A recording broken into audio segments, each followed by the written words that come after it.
Budget کی تفصیل میں جانے سے پہلے حکومت کی سوچ اور ترجیحات پہ کچھ بات کرنا چاہوں گا جناب اسپیکر۔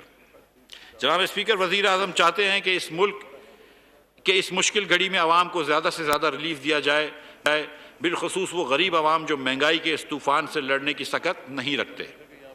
اس مقصد کے لیے حکومت نے امداد اور سبسڈی کے لیے کئی اقدامات کیے ہیں، لیکن ایسے مستقل بنیادوں پہ کرنے کے لیے ہمیں ذرائع فراہم کرنے ہوں گے۔ اس مقصد کے لیے یہی طریقہ ہے کہ ہائر انکم ارننگز پر اسپیشل ٹیکس لگائے جائیں اور اس طرح دولت کا رخ غریب عوام کی طرف موڑا جائے۔ اس مقصد کے لیے آمدن پر ٹیکس یا ایسی اشیاء پر ٹیکس لگائے جائیں جو زیادہ آمدن والے افراد استعمال کرتے ہیں اور متوسط طبقے اور غریب عوام کم سے کم استعمال کرتے ہوں۔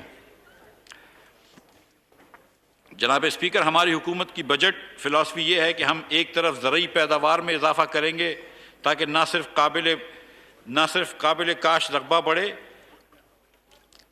بلکہ فی ایکڑ پیداوار میں بھی اضافہ ہو، خاص طور پر خوردنی تیل پیدا کرنے والی فصلوں مثلاً مکئی، سورج مکھی اور کنولا کی کاشت میں اضافے کے لیے اضافہ کیا جائے گا تاکہ زرعی درآمدات میں کمی آئے اور جاری اخراجات کے خسارے میں بھی کمی لائی جا سکے۔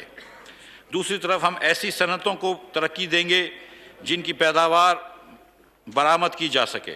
اس طرح ہمیں قیمتی زرعی مبادلہ حاصل ہوگا اور بیرونی ادائیگیوں کا تناسب یا بیلنس آف پیمنٹ کو پائیدار بنیادوں پر درست کرنے میں مدد ملے گی۔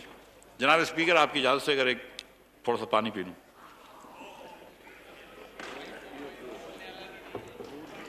شکریہ۔ بسم اللہ الرحمن الرحیم۔ جناب اسپیکر، نئے محصولات کے ساتھ ساتھ یہ بھی ضروری ہے کہ جو محصولات اس وقت وصول کیے جا رہے ہیں ان کے انتظام اور مینجمنٹ کو بہتر بنایا جائے۔ اگر محصولات میں چوری کو ختم کر دیا جائے تو گزشتہ پونے 4 سالوں میں جو گزشتہ پونے 4 سالوں میں بڑھ گئی تھی تو خاطر خواہ حد تک اضافی وصولی ہو سکتی ہے۔ ایک تخمینے کے لحاظ سے ٹیکس کی لیکیج یا چوری تقریباً 3000 ارب روپے تک پہنچ گئی ہے اور وزیر اعظم صاحب نے ایک ٹاسک فورس بنا رہے ہیں جو اس لیکیج کو کم کرنے میں کوشاں رہے گی۔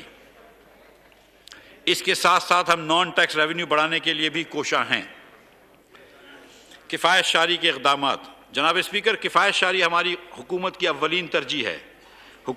حکومتی اخراجات میں کمی اس بجٹ کا حصہ ہے۔ ہم اس سلسلے میں ٹھوس اقدامات کر رہے ہیں، صرف زبانی جمع خرچ نہیں کر رہے۔ گاڑیوں کی خرید پر مکمل پابندی ہوگی۔ ترقیاتی پروجیکٹ کے علاوہ فرنیچر وغیرہ کی خرید پر مکمل پابندی عائد کر دی گئی ہے۔ کابینہ اور سرکاری اہلکاروں کی پیٹرول کی حد کو 40% کم کیا گیا ہے۔ حکومت کے خرچ پر لازمی بیرونی دوروں کے علاوہ تمام دوروں پر پابندی ہے۔ جناب اسپیکر، بجٹ میں پینشن کی مد میں اگلے مالی سال میں 530 ارب روپے کا تخمینہ ہے۔ دیگر ممالک کی طرح ہم پینشن فنڈ قائم کر رہے ہیں جس کے لیے رقوم جاری کر دی گئی ہیں۔ اس سال پہلے سال اس میں ہم ایک 10 ارب روپے کی رقم پینشن فنڈ میں ڈال رہے ہیں۔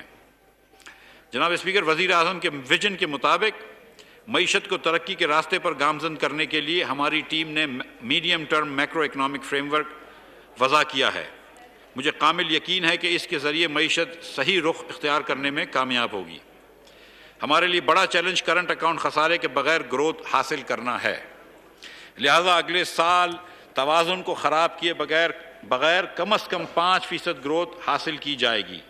اس طرح جی ڈی پی کو 67 کھرب سے بڑھا کر اگلے مالی سال کے دوران 78.3 کھرب روپے تک پہنچایا جائے گا۔ افراط زر۔ جناب اسپیکر، اس وقت افراط زر 11.7% ہے جو کہ گزشتہ 10 برسوں کے مقابلے میں سب سے بلند ترین سطح پر ہے۔ حکومت کو ادراک ہے کہ غریب آدمی مہنگائی کی چکی میں پس رہا ہے۔ ہم مانیٹری پالیسی اور فسکل پالیسی کو بہتر بناتے ہوئے مہنگائی کم کرنے کی کوشش کر رہے ہیں۔ اگلے مالی سال میں افراط زر میں کمی کر کے 11.5% پر لایا جائے گا۔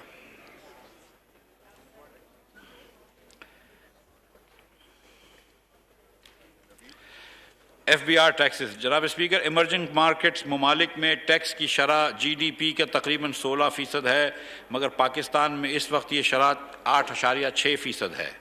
اگلے مالی سال کے دوران یہ شرح 9.2% تک لے جانے کی تجویز ہے۔